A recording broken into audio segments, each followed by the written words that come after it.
ਤੁਸੀਂ ਗੱਲ ਕੀਤੀ ਸੰਕਲਪ ਪੱਤਰ ਦੀ। ਇੱਥੇ ਬਹੁਤ ਸਾਰੀਆਂ ਪਾਰਟੀਆਂ ਨੇ ਇਸ ਵਾਰ, ਕਿਸੇ ਨੇ 1000 ਰੁਪਏ ਦੀ ਗੱਲ ਕੀਤੀ ਫੀਮੇਲਸ ਨੂੰ ਦੇਣ ਲਈ, 2000 ਦੀ। ਨਵਜੋਤ ਸਿੱਧੂ ਕਹਿੰਦੇ ਨੇ ਕਿ ਸਿਲੰਡਰ ਵੀ ਦੇਵਾਂਗੇ ਨਾਲ। ਪੈਸਾ ਹੈ ਨਹੀਂ ਹੈ।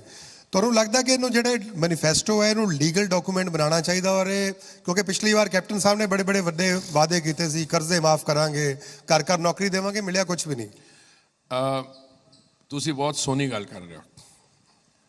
ਅਗਰ ਮੇਰੀ ਚॉइस ਹੋਏ या मेरी जो असेसमेंट है, मैनीफेस्टो तो नहीं है, ये संकल्प पत्र है, कमिटमेंट है, तो ऑलरेडी ये सैमी लीगल डॉक्यूमेंट है। सैमी लीगल डॉक्यूमेंट किस तरह है? असी क्या है कि जो सत्ता च आने के बाद असी करांगे ये चीज़ करांगे। ਇਹਦਾ मतलब यह है कि सारी पब्लिक डोमेन च गल आओ, किसी का ਉਹਦੇ ਬਾਅਦ हक बनता इस चीज़ ਨੂੰ ਕਰਨ ਵਾਸਤੇ। मैं ਤੁਹਾਨੂੰ एक एग्जाम्पल देना। जो साडा संविधान बनया सीगा ਉਹਦੇ 'ਚ 2 ਸੈਕਸ਼ਨ ਸੀਗੀਆਂ। ਇੱਕ ਤਾਂ ਫੰਡਾਮੈਂਟਲ ਰਾਈਟਸ ਜਿਹੜੇ ਜਸਟਿਸੇਬਲ ਹੈਗੇ। ਫੰਡਾਮੈਂਟਲ ਰਾਈਟ ਜਸਟਿਸੇਬਲ ਦਾ ਮਤਲਬ ਕਿ right to life, right to ਇੱਕ ਅਗਰ ਕੋਈ ਤੁਹਾਡਾ ਛਿਨਣਾ ਚਾਹੇ ਤਾਂ you can legally enforce it. ਇੱਕ ਸਾਡਾ ਚੈਪਟਰ ਸੀਗਾ directive principles of state policy, ਜਿਹਦੇ ਕੁਝ ਆਬਜੈਕਟਿਵ ਸੀਗੇ। ਪਤਾ ਕੀ ਹੋਇਆ? ਕੋਰਟਸ ਨੇ ਉਸ directive principles of state policy ਨੂੰ ਇੰਟਰਪ੍ਰੇਟ ਕਰਕੇ ਕਈਆਂ ਨੂੰ ਲੀਗਲੀ ਇਨਫੋਰਸੇਬਲ ਕਰਤਾ। ਜਦੋਂ ਕ੍ਰੈਡੀਬਲ ਸੰਕਲਪ ਪੱਤਰ ਹੋਏਗਾ, ਜਿਸ ਤਰ੍ਹਾਂ ਬੀਜੇਪੀ ਤੇ ਕੈਪਟਨ ਸਾਹਿਬ ਤੇ ਢੀਂਡਸਾ ਸਾਹਿਬ ਦਾ ਹੈਗਾ, ਤੁਸੀਂ ਮੰਨ ਕੇ ਚਲੋ ਇਹ ਲੀਗਲ ਡਾਕੂਮੈਂਟ ਆਲਰੇਡੀ ਹੈਗਾ। ਮੈਂ ਲੀਗਲ ਡਾਕੂਮੈਂਟ ਮੈਂ ਸਮਝਾਣਾ।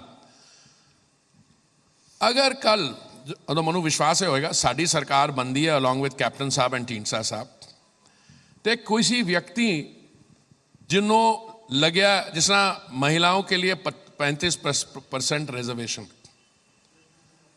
अगर वो ना की, लोग पब्लिक ओपीनियन का जी कचहरी हैगी उत्थे गल करेंगे, थोड़ी शो च आएंगे कि इन्होंने क्या कुछ सी ते कीता कुछ है। लेकिन वो सारियां पार्टियां कर रही हैं। नहीं, वो कैप्टन साहब क्योंकि विरोधी कहते कि 4.5 साल कुछ होया नहीं सी। नहीं विरोधी कैप्टन साहब तुहाडे नाल ने हुण महाराज विरोधी जो मर्जी कहन, उन्हां दी क्रेडिबिलिटी जीरो है। उन्हां दी क्रेडिबिलिटी जीरो है। अगर तुहाडी तिजोरी खाली है तो उहदे उत्ते खाली तिजोरी दे उत्ते 2,81,000 करोड़ करजा हैगा तुहाडा, तो तुसी पूरी कित्थों करोगे? वो तो असी कर सकते हैं पूरी। असी तो एक अगर ये गल समझ आ जाए कि सेंटर की जिसकी सरकार है उसकी सरकार स्टेट च बने, तुहाडी इंश्योरेंस पॉलिसी बनती है उन कमिटमेंट्स से। मैं वही कह रहा, ये ऑलरेडी सैमी लीगल है, इसका लीगल फोर्स हो जाएगा जी पब्लिक ओपीनियन की कचहरी में, तो ये इनफोर्समेंट होगा। प्रधानमंत्री जी ने की क्या? मैं 2 तुहानू एग्जाम्पल देना, एक ही टाइम घट है। उन्होंने कहा था कि मेरा ये सपना है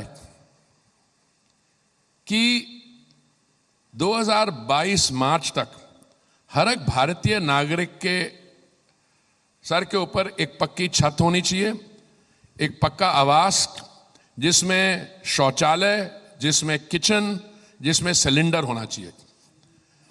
तो ऐसी उस वक्त डिमांड असेसमेंट की थी मेरे मिनिस्ट्री ने, मेरे आने तो पहले, कि ऐसे 1 करोड़ तो नवे आवास सैंक्शन करने पैने ने। 1 करोड़ सिर्फ अर्बन एरियाज। फिर दोबारा डिमांड असेसमेंट की थी, 1 करोड़ 12 लाख बन गया। असी ऑलरेडी 1 करोड़ 14 लाख सैंक्शन कर चुके हैं। 60 लाख ऑलरेडी लाभार्थियों को मिल चुके हैं, इंक्लूडिंग इन अमृतसर साहब। तो असी जो कहने हैं असी पूरा करने हैं। ये ऐसे उन्होंने कहा था, कोई सानू कोर्ट नहीं लैके गया, पर जरूरत नहीं है कि जो असी क्या सी असी उस तो ज़्यादा करता है। सिद्धू साहब ने तुसी गल की है सिलेंडर देने, ओ महाराज सिलेंडर केंद्रीय सरकार देंदी है। सिद्धू साहब दी अगर तुसी यबड़ियां मारने की लिस्ट है कर लो। मैं जदों अमृतसर साहब तो इलैक्शन लड़िया सी, उहदे बाद प्रधानमंत्री जी सारियां नूं कहा कि हर एक मंत्री को एक दलित विलेज को अडॉप्ट करना चाहिए। तो मैं एक पिंड हैगा इत्थे मुड्डल, उन्होंने मैं अडॉप्ट किया। उत्थे गया, मैं राती सरपंच जी के घर रहा, उन्होंने बड़ी मेरी खातर की, मेरे प्यार दिखाया।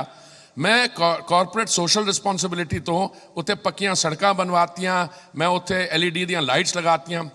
जिस दिन मैं उत्थे गया सी, सिद्धू साहब उस विलेज गए तक नहीं सीगे, नाम निशान नहीं सीगा। हुण उत्थे क्रेडिट लै रहे सीगे कि सिद्धू साहब ने किया, और सिद्धू साहब ने तो करतारपुर लंगा भी खुलवाया है। बिल्कुल, मैं उस सवाल ते आना सी।